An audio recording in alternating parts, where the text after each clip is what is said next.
Friends, Monday का दिन बाजार के लिए बहुत ही बुरा साबित हुआ। बाजार खुलते ही क्रैश कर गया और सिर्फ इंडिया का बाजार नहीं, एशिया के जितने बाजार है सारे के सारे जबरदस्त गिरावट के साथ में ट्रेड करें।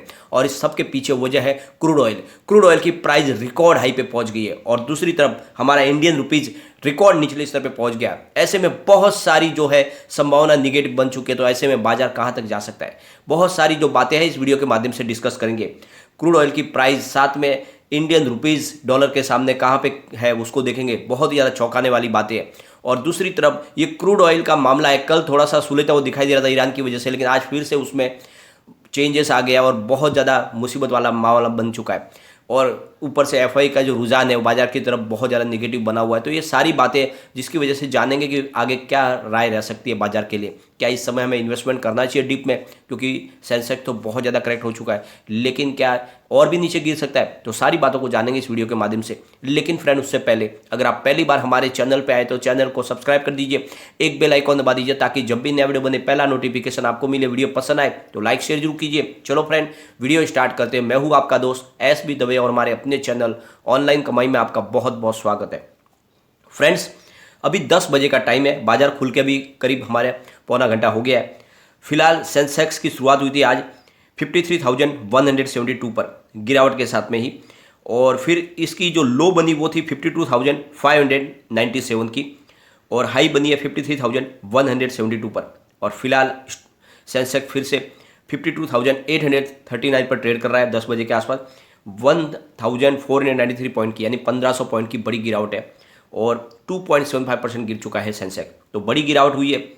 निफ्टी 50 की बात करें तो शुरुआत हुई 15,867 पर, लो बना 15,774 का और हाई है 15,906 का। फिलहाल 15,785 पर निफ्टी 50 ट्रेड कर रहा है। 459 पॉइंट की गिरावट है, 2.83 करीब 3% के आसपास निफ्टी 50 में भी गिरावट है। अगर हम दूसरे एशियन बाजार की बात करें तो SGX निफ्टी की बात करें तो यहाँ पे 483 पॉइंट की गिरावट हुई है, 2.97% गिर चुका है। नेकी 225 की बात करें तो 840 पॉइंट की गिरावट के साथ में 3.23% की बड़ी गिरावट हुई है। स्टेट्स टाइम्स की बात करें तो यहाँ पर भी 0.73% की गिरावट है। हैंगसेंग में 3.41% की बड़ी गिरावट, 0.4%। ताइवान का बाजार 3.19% की बड़ी गिरावट। कॉस्पी में 2.09% की गिरावट और सेट कंपोजिट में 2.37% की गिरावट। जकार्ता कंपोजिट 0.85% की गिरावट। तो आप देख लो, एशिया के सारे बाजार बहुत ही बुरी तरह से क्रैश हुए और इस सब के पीछे वजह है क्रूड ऑयल। क्रूड ऑयल का उबाल बहुत तेजी से बढ़ रहा है और ये बहुत ही बड़ी मुसीबत के लिए हमारे लिए होने वाली है, क्योंकि आज इलेक्शन का अंतिम दिन है, 7 मार्च जाने वाला है। जैसे ही इलेक्शन का दौर पूरा होगा, हमारे यहाँ पे भयंकर तेल की कीमत में बढ़ती हुई हमें दिखाई देगी। ब्रॉड मार्केट इंडेक्स की बात करें तो निफ्टी 50 फिलहाल 2.76% की गिरावट के साथ में ट्रेड कर रहा है। निफ्टी नेक्स्ट 50 2.70% की गिरावट। निफ्टी 100 में 2.74% की गिरावट। निफ्टी 200 2.78% की गिरावट। निफ्टी 500 2.77% की गिरावट। निफ्टी मिड कैप 50 3.16% की गिरावट। निफ्टी मिड कैप 100 में 3.05% की गिरावट और निफ्टी स्मॉल कैप 100 में 2.68% की गिरावट। इंडिया VX 7.43% अप पर ट्रेड कर रहा है और ये जैसे जैसे बढ़ेगा बाजार में और वीकनेस बढ़ेगी। निफ्टी मिड 150 की बात करें तो 2.98% की गिरावट। निफ्टी स्मॉल कैप 50 2.55% की गिरावट। निफ्टी स्मॉल कैप 250 में 2.65% की गिरावट।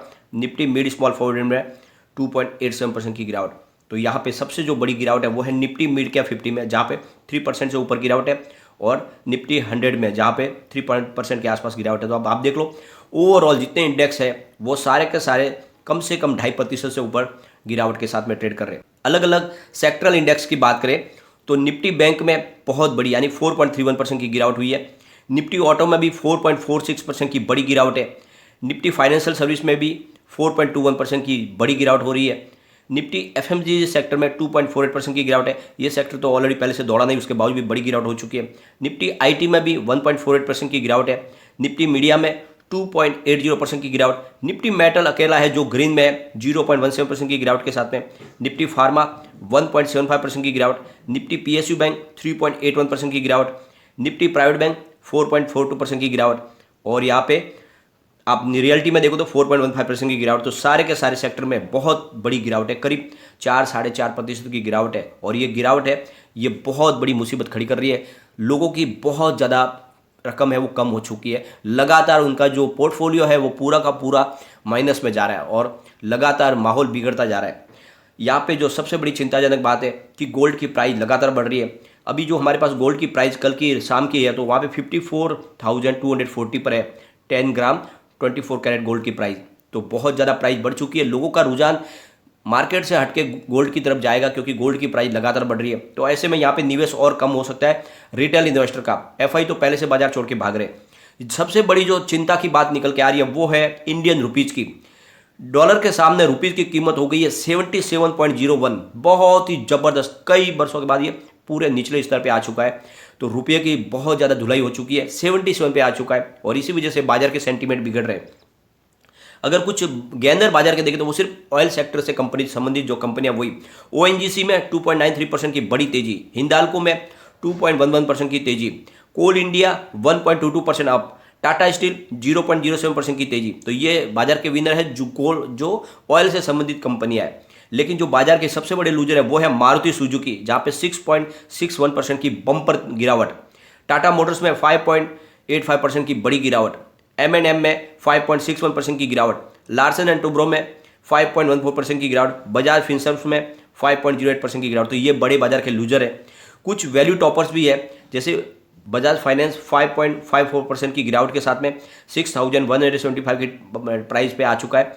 मारुति सुजुकी सेकंड नंबर पे है वैल्यू टॉपर में, जहाँ पे 5.77% की बड़ी गिरावट के साथ में 6,829 की प्राइस देखने को मिल रही है। एशियन पेंट तीसरे नंबर पे है, जहाँ पे 3.33% की गिरावट के साथ में 2,646 की प्राइस आ चुकी है। आईसीआईसी बैंक जहाँ पे 652 की प्राइस के साथ में 5.20% की बड़ी गिरावट है। लार्सन टुब्रो में 1,633 की प्राइस के साथ में 4.57% की बड़ी गिरावट है। तो ये आप देख लो कि ओवरऑल सारे के सारे शेयरों में बहुत बड़ी गिरावट है। सबसे बड़ी चिंता की बात यह है कि एफआई बाजार में बिल्कुल निवेश नहीं करे। बाजार को कुछ जो राहत मिल रही है वो है डीआई की तरफ से। डीआई लगातार बायर बने हुए। 25 फरवरी को उन्होंने 4,318 करोड़ रुपीज़ का निवेश किया था। 28 फरवरी को 4,142 करोड़ रुपीज़ का इन्वेस्टमेंट किया था। 2 मार्च को 3,061 करोड़ रुपीज़ का इन्वेस्टमेंट किया। 3 मार्च को उन्होंने 4,799 करोड़ रुपीज़ का इन्वेस्टमेंट किया और 4 मार्च को उन्होंने 4,738 करोड़ रुपीज़ का इन्वेस्टमेंट किया। तो जैसे जैसे गिरावट होती है डीआई लगातार खरीदारी करे, लेकिन एफआई लगातार सेलर बने हुए। 25 फरवरी को उन्होंने $888 मिलियन का माल बेचा और अगर 28 फरवरी की बात करें तो $588 मिलियन माल बेचा। 2 मार्च को उन्होंने $547 मिलियन माल बेच दिया। 3 मार्च को उन्होंने $535 मिलियन माल बेचा है।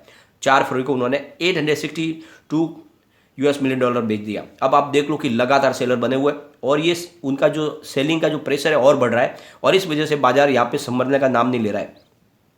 कल कुछ राहत मिलने की संभावना बनी थी। ईरान की जो न्यूक्लियर डील है वो क्लाइमैक्स में पहुंचने की, यानी यूरोप कंट्रीज उसके ऊपर से जो लगाया था प्रतिबंध वो हटाने की बातें कर रही थी। ये 2015 से प्रतिबंध उनके ऊपर लगाया हुआ था और ये हटने वाला है। अगर ये हटेगा तो फिर ईरान से जो तेल की सप्लाई शुरू होगी तो उससे आने वाले समय में तेल की प्राइस को काबू में लाया जा सकता था। अभी फिलहाल जो प्राइस क्रूड ऑयल की प्राइस है वो $130 के पास पहुंच गई है। तो आप देख लो प्रति बैरल जो प्राइस है 130 पे पहुंच गई और ये बहुत ज़्यादा चौंकाने वाली बात है कि ये जो प्राइस लगातार जो बढ़ रही है ये आने वाले समय में हमें पेट्रोल डीजल की प्राइस को कितना तेज़ी से आगे बढ़ा देंगे कोई सोच भी नहीं पाएगा। क्योंकि पिछले कई समय से जब से इलेक्शन का दौर शुरू हुआ हमारे यहाँ पे पेट्रोल डीजल की प्राइस नहीं बढ़ी, तो एक झटके में प्राइस बढ़ती हुई दिखाई देगी। उसकी वजह से महंगाई बहुत तेज़ी से बढ़ सकती है। फ्रेंड्स, जैसे ही खबर मीडिया में निकल कर आई कि ईरान से सप्लाई शुरू हो जाएगी तो जो $120 पे चल रही थी क्रूड ऑयल की प्राइस वो 110 पर आ गई। लेकिन जैसे ही शाम होते खबर निकल कर आई कि इसमें बहुत समय लगने वाला है, इस प्रतिबंध को हटने में और उस क्रूड ऑयल को बाजार में आने में समय लग जाएगा। तो जैसे ये पता चला तो फिर से बहुत बड़ा जंप लगा और 130 के पास पहुंच गया प्रति बैरल क्रूड ऑयल का भाव। इंडिया में भी आएगा तो उसमें बहुत समय लगने वाला है, कम से कम आने वाले 3-4 महीने लग सकते। तो ऐसे में फिलहाल जो कच्चा तेल है वो इंडिया में वो बहुत महंगा होने वाला है। तो ऐसे में बाजार ने उसको रिएक्ट कर दिया है और मामला बिगड़ चुका है। तो फ्रेंड्स, दूसरी तरफ आज हमारा अंतिम दौर का इलेक्शन है और लगता है कि कल से ही हमें पेट्रोल डीजल की प्राइस में भयंकर बढ़ोतरी देखने को मिलेगी। और मैं लगातार आपको कह रहा हूँ कि ये जो पेट्रोल डीजल की जो प्राइस बढ़ेगी यही हमारे लिए बड़ी मुसीबत है और बाजार को इसने बहुत ज़्यादा नुकसान दिया है। तो जैसे ये रूस और यूक्रेन का जो युद्ध है ये बढ़ता जा रहा है, वैसे वैसे मार्केट सारे के सारे धराशायी हो रहे हैं और सबके लिए बहुत ज़्यादा नुकसानदेह हो चुका है ये। अब यहाँ पे एक अच्छी पॉजिटिव खबर ये निकल कर आई है कि कल हमारे प्रधानमंत्री मोदी जी ने पुतिन से बात की थी और आज वो जेलेंस्की से बात करने वाले हैं। अगर कोई मामला निकल के जाता है, कुछ हल होता है, तो ये बहुत बड़ी खुशखबरी होगी सबके लिए।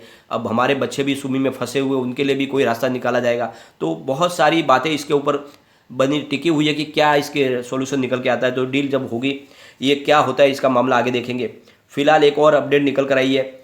सीईओ जो है एनएससी की, चित्रा रामकृष्णन, उनको गिरफ्तार कर दिया गया है। जैसे कि आपको पता ही होगा, एक योगी का पूरा मामला बनाया गया था और बहुत बड़े घोटाले किए थे और बहुत सारे लोगों को फायदा पहुंचाया गया था। तो अब ये गिरफ्तारी हो चुकी है इनकी भी और आगे इसमें जांच आगे बढ़ेगी।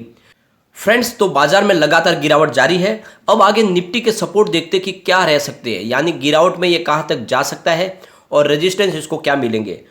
तो जिस तरह से हम देख रहे हैं कि निफ्टी 50 का इसने पहला सपोर्ट तो टूट चुका है, यानी 15,980 का सपोर्ट तो टूट चुका है। अब जो सेकंड सपोर्ट है वो है 15,716 का। अगर ये भी टूट गया तो फिर 15,298 का तीसरा सपोर्ट मिलेगा। यहाँ तक रुक गया निफ्टी 50 तब तो ठीक है, या फिर बड़ी गिरावट की संभावना बन जाएगी। ऊपर की तरफ फिर से माहौल बनने लगा तो फर्स्ट रेजिस्टेंस 16,662 का मिलेगा। इसको ब्रेक किया तो फिर 17,080 का स्तर देखने को मिल सकता है। जो तीसरा रेजिस्टेंस निकल के आ रहा है वो 17,345 का। तो अब देखते हैं बाजार किस करवट बैठता है, लेकिन वैसे बहुत ज़्यादा माहौल निगेटिव बन चुका है। और यहाँ पे सबसे बड़ी जो प्रॉब्लम हमारी तीन है, एक तरफ तो गोल्ड की प्राइस बहुत तेजी से बढ़ रही है, दूसरी तरफ एफआई लगातार निवेश निकाल रहे हैं और एक तरफ क्रूड ऑयल की प्राइस बहुत तेजी से आगे बढ़ रही है। ये जो तीन रीजन बन के आ रहे वो ही पूरे बाजार को बिगाड़ रहे और इन सब के पीछे रीजन है रसिया यूक्रेन का विवाद। अगर ये युद्ध बंद हो जाएगा तो सब कुछ शांत हो जाएगा, लेकिन अभी हमें इसमें गिरावट की और संभावना बनती है। तो आपको फ्रेंड्स इस समय सिर्फ क्वालिटी स्टॉक में दाव लगाना है और डीप में कुछ कम खरीदारी करने की कोशिश करें। एग्रेसिव खरीदारी बिल्कुल न करें। अभी भी बाजार का सेंटीमेंट पूरी तरह से बिगड़ा हुआ है, तो सिर्फ ये ध्यान रख के चले। बहुत तेजी से बाजार की गिरावट की संभावना बनी हुई है, तो थोड़ा सा वेट करें। हो सकता है बाजार फिर संभले, लेकिन इस समय मौके का फायदा उठा के आपको जिस तरह से एफआई तो खरीदारी नहीं कर रहे, लेकिन डीआई जिस तरह से डिप में खरीदारी करे, आपको भी क्वालिटी स्टॉक में थोड़ा थोड़ा करके दाव लगाना चाहिए। लेकिन फ्रेंड, कोई भी इन्वेस्टमेंट करने से पहले अपने फाइनेंशियल रिस्क की पढ़ाई ले ले या अपना खुद का रिसर्च करें, क्योंकि मैंने वीडियो आपके एजुकेशनल पर्पज के लिए ही बनाया। वीडियो पसंद आए तो लाइक शेयर कीजिए और चैनल को सब्सक्राइब कर दीजिए। Thank you friend.